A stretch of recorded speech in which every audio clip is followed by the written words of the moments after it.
আজকে প্রথমে যদি ডিএক্স এর চার্ট দেখি, আজকে 11ই সেপ্টেম্বর, এখনো 12টা বাজতে 15 মিনিট বাকি। আজকে যদি ডিএক্স এর ক্যান্ডেল দেখি, একটা গ্রিন ক্যান্ডেল পাওয়া গেছে। পরপর 3 দিন কারেকশনের পর একটা গ্রিন ক্যান্ডেল এখানে একটা ট্রায়াঙ্গেল প্যাটার্ন ক্রিয়েট করেছে। যদি আমরা প্রিভিয়াস বটম গুলার একটা জায়গায় আনি, দেখা যাবে একটা সাপোর্টের থেকে সে গ্রিন ক্যান্ডেল দিয়েছে। মার্কেট এখনো শেষ হতে আরো 2 ঘন্টা বাকি। আমরা মার্কেটের শেষে আরেকবার আপডেট দিতে চেষ্টা করব। ডিসেক্স নিয়ে আর কিছু বলার নেই। ভলিউমটা যদি গ্র্যাজুয়ালি বাড়াতে পারে, এখান থেকে হয়তো ইন্ডেক্স আবার উপরের দিকে যাওয়া শুরু করবে এবং একটা ট্রায়াঙ্গেলের মধ্যে আছে। এই ট্রায়াঙ্গেলটা অ্যাকচুয়ালি ব্রেক করতে হবে। এই ট্রায়াঙ্গেলটা যদি ব্রেক করতে পারে, তাহলে হয়তো ইন্ডেক্স আরেকটা আপসুইং এর দিকে মুভমেন্ট করবে। গতকালকের কিছু শেয়ার এর ফলো আপ দিতে চাই। গতকালকে আমি প্রথম যে শেয়ারটা দেখব, এবিবি ফার্স্ট মিউচুয়াল ফান্ড। গতকালকে সুন্দর একটা ক্যান্ডেল দিয়েছিল বাউন্স ব্যাক, আজকেও সিমিলার টাইপের ক্যান্ডেল।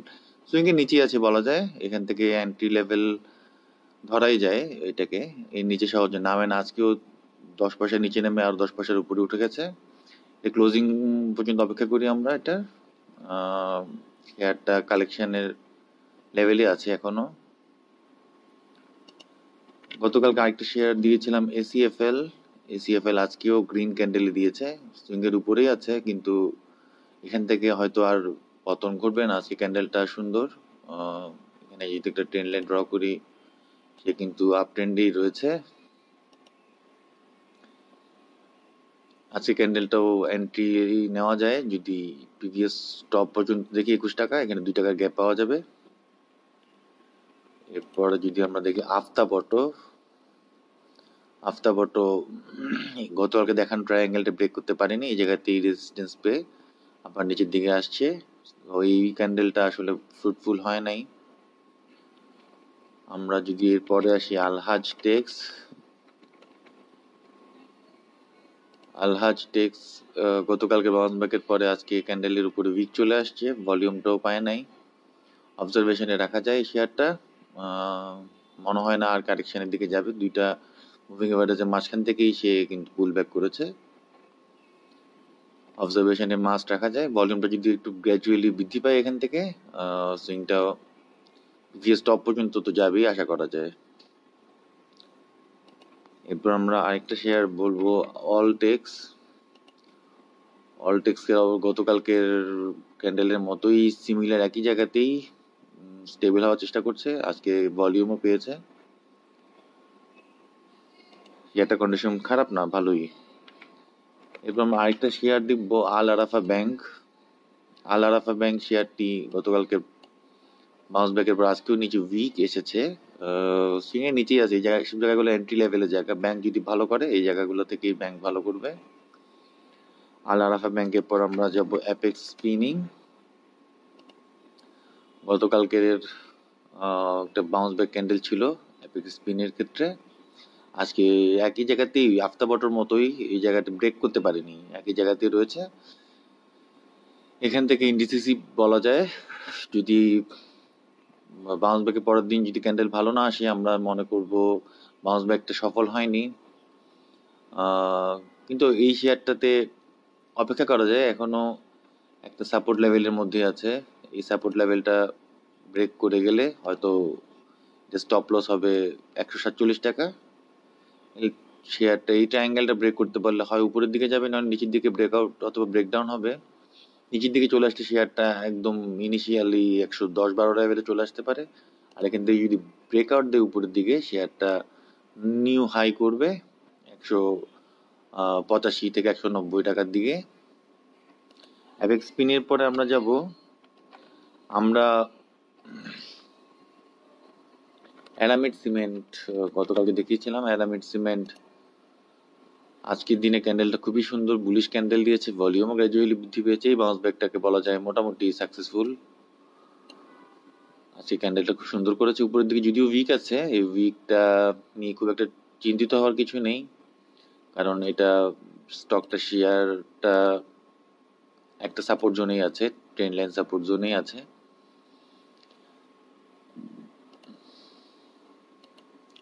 পরবর্তীতে আমরা যাব বাটা শু।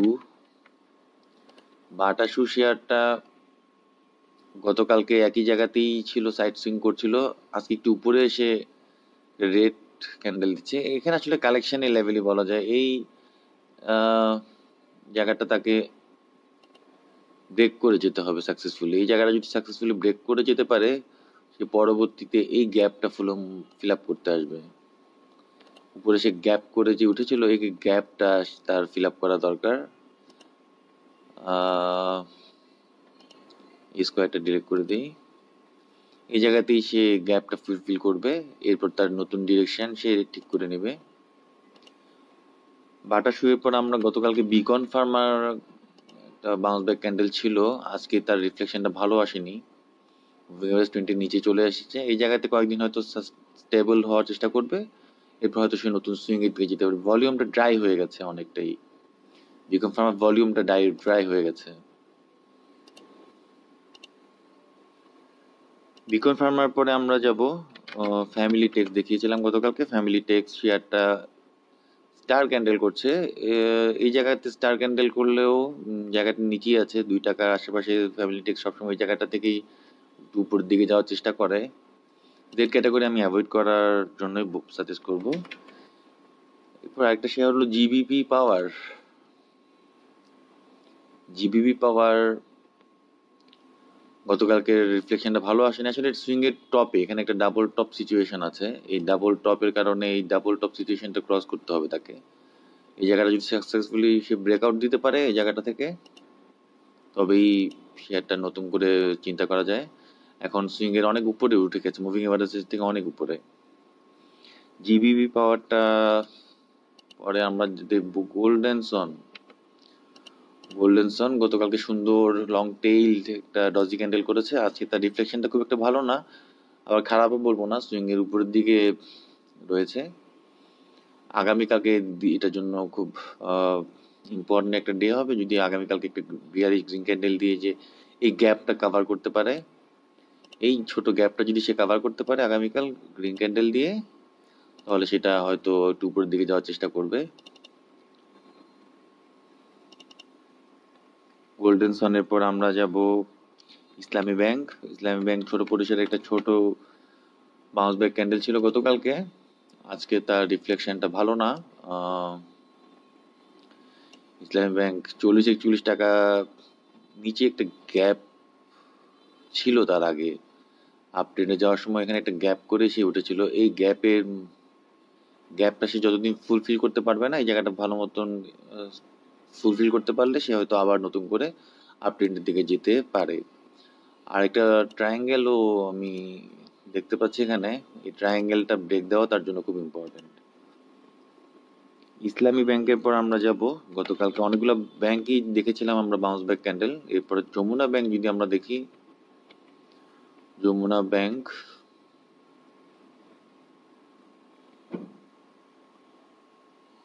ইন্টারনেটটা স্লো পাচ্ছি একটু।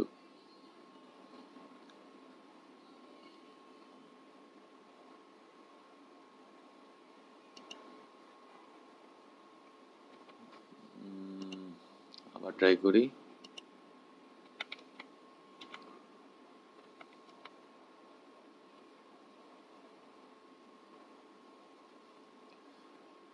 যমুনা ব্যাংকটা আমরা একটু পরে দেখি।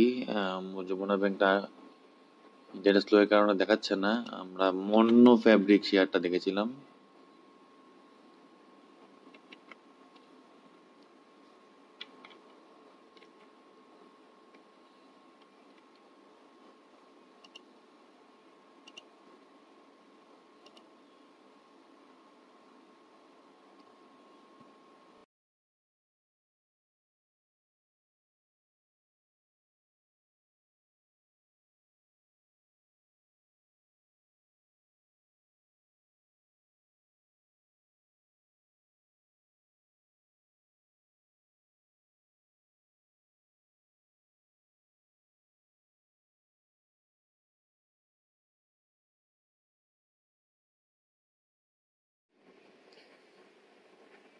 আমরা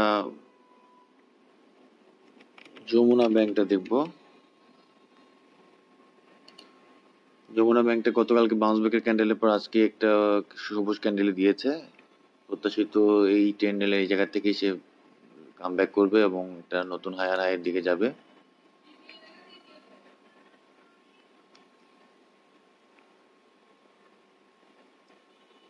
যমুনা ব্যাংকের পর আমরা মন্য ফেব্রিকটা আবার দেখব। মন্য ফেব্রিক শেয়ারটা সুইংয়ের উপর দিকে আছে, এই জায়গাতে কারেকশনটা এক্সপেক্টেড। এক জায়গাতে অনেকদিন ধরে আছে, ভলিউমটা অনেক হাই ভলিউমে কারেকশনও করছে না, উপরেও যেতে পারছে না। এখান থেকে কারেকশন করে একটু নিচে লেভেলে পেলে আমরা একটা নতুন বাই রেঞ্জ পেতে পারি। মন্য ফেব্রিকের পরে আমরা যাব mutual trust bank. Bank sector অন্যান্য সেক্টরের মতো এরাও সাইড সুইং এর মধ্যে দিয়ে যাচ্ছে। এখানে ট্রায়াঙ্গেল ড্র করা আছে, এই ট্রায়াঙ্গেলের ব্রেকআউট দিলে সে হয়তো একটা নতুন কিছু করার চেষ্টা করবে। মিউচুয়াল ট্রাস্ট ব্যাংকের পরে আমরা এনসিসি ব্যাংকটা দেখব। এনসিসি ব্যাংকটাও সুইং এর নিচেই আছে, ডজি ক্যান্ডেল করছে নিচের থেকে, চেষ্টা করছে বাউন্স ব্যাক করার। এই জায়গাতে যদি ভলিউমটা অ্যাক্টিভ করতে পারে শেয়ারটা এবং এই যদি ট্রেন্ড লাইনটা ব্রেকআউট করতে পারে তাহলে হয়তো সে নতুন সুইং এর দিকে যাবে। এনসিসি ব্যাংকের পরে আমরা শেয়ার দেখব পেনিনসুলা। পেনিনসুলা শেয়ারটা গতকালকে রিফ্লেকশনটা বাজেভাবে রিফ্লেক্ট হয়েছে, ভলিউম গেইন করতে পারে নাই এবং সুইং এর উপরে আসলে সেফ ট্রেডের জায়গাও না। পেনিনসুলার পর আমরা আরেকটা ব্যাংক দেখবো, সেই ব্যাংকটা হলো Pubali bank. Pubali bank entry লেভেলেই আছে, এই নিচের দিকটা সাপোর্টের মধ্যে আছে, এই ট্রায়াঙ্গেলের মধ্যে সে ঘোরাফেরা করছে। এই ট্রায়াঙ্গেলটা ব্রেকআউট দিতে পারলে হাই ভলিউমে হয়তো সে আর টু সুইং এর উপর 32-33 টাকাটা ব্রেকআউট দিয়ে ফেলতে পারবে। এন্ট্রি লেভেলে আছে শেয়ারটা। পূবালী ব্যাংকের পর আমরা রিলায়েন্স ইন্স্যুরেন্স দেখবো। রিলায়েন্স ওয়ান ইন্স্যুরেন্স, তো ট্রায়াঙ্গেল আঁকা আছে, ট্রায়াঙ্গেলটা ব্রেকআউট দিতে পারবে, কিন্তু এখন বলা যাচ্ছে না। ভলিউমটা যদি এখানে অ্যাক্টিভ হয় হয়তো সুইংটা উপরের দিকে যাবে। এটা এন্ট্রি লেভেলই আছে, এই জায়গাটা যদি ব্রেকআউট দিতে পারে হয়তো সেটা মোটামুটি আমরা 17 টাকা 2 থেকে 3 টাকার একটা গ্যাপ পেতে পারি এই জায়গাতে। তার জন্য পুরো সেক্টরটাকে ভালো করতে হবে, মিউচুয়াল ফান্ড সেক্টরটাকে। এই জায়গায় আমরা আরেকটা শেয়ার দেখবো অ্যাসেপোর্ট। অ্যাসেপোর্ট শেয়ারটা উপরের দিকে গতকালকে বাউন্স ব্যাকটা ভালোই হয়েছে, গতকালকে কারেকশনের দিকে না যেয়ে এটা উপরের দিকে চলে গেছে। ভলিউমটা আজকে আবার একটু বেশি হয়ে গেছে, একটু আনইউজুয়াল টাইপের ভলিউম। দেখা যাক এই আপট্রেন্ডটা কতদিন কন্টিনিউ করতে পারে। অ্যাসেপোর্টের পর আমরা কিছু নেগেটিভ ক্যান্ডেল করেছিল গতকাল, সেগুলো একটু দেখবো। এই বিবিএস কেবলটা বাউন্স ব্যাকটা দেখেন আপনারা ফ্রুটফুল হতে পারেনি। আরেকটা শেয়ার দেখবো আমরা সিটি ব্যাংক। সিটি ব্যাংক গতকালকে রেড ক্যান্ডেল দিল, আজকে কিন্তু পজিটিভ হওয়ার চেষ্টা করছে, ট্রেন্ড লাইনের নিচেই আছে। এটাও বলবো যে ব্যাংক সেক্টরের অন্যান্য শেয়ারগুলোর মতন ভলিউম যদি গেইন করতে পারে এই জায়গা থেকে প্রপার একটা আপসুইং হতে পারে। আর যদি ভলিউম ঠিক মতো না পায়, আগামী সানডে থেকে যদি ভলিউমটা ঠিক মতো না পায় তাহলে শেয়ারটা আবার কারেকশনে গিয়ে হয়তো 23 টাকার আশেপাশে চলে আসতে পারে। বাট এই সাপোর্টটা খুবই ইম্পর্টেন্ট, ট্রেন্ড লাইন সাপোর্টটা। আমরা এখানে আরেকটা শেয়ার দেখবো কোহিনুর। কোহিনুর শেয়ারটা আজকেও কারেকশন হচ্ছে, রেড ক্যান্ডেল দিচ্ছে। অনেকদিন ধরে এই জায়গাটাতেই সে ভলিউম গেইন করতে না পারার কারণে উপরের দিকে যেতে পারছে না। ভলিউমটা ম্যাটার, এখানে যদি ভলিউম পায় শেয়ারটা হয়তো একটু নিচে এসেও বাউন্স ব্যাক দিয়ে আবার আপ ট্রেন্ডে যাওয়ার চেষ্টা করবে। কোহিনুর উপর লাভেলো সে সিংহের উপর দিকে এসে আটকা পড়েছে,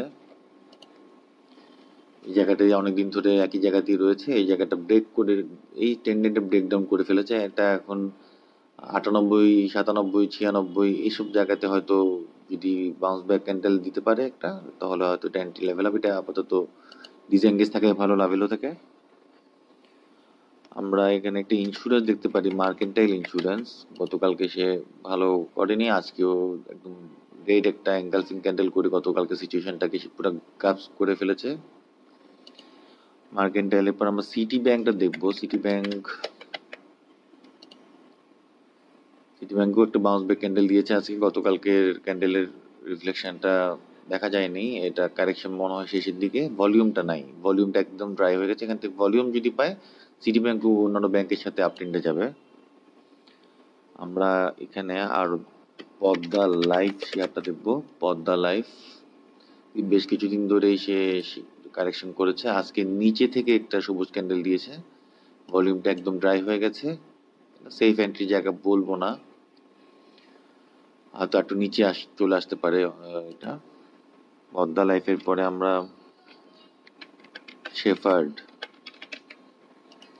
শেফার্ডে যদি যাই, শেফার্ডও ডিফ্লেকশন ভালো না। গতকালকে ফলো আপ তাহলে এতটুকুই থাকলো। আল্লাহ হাফেজ।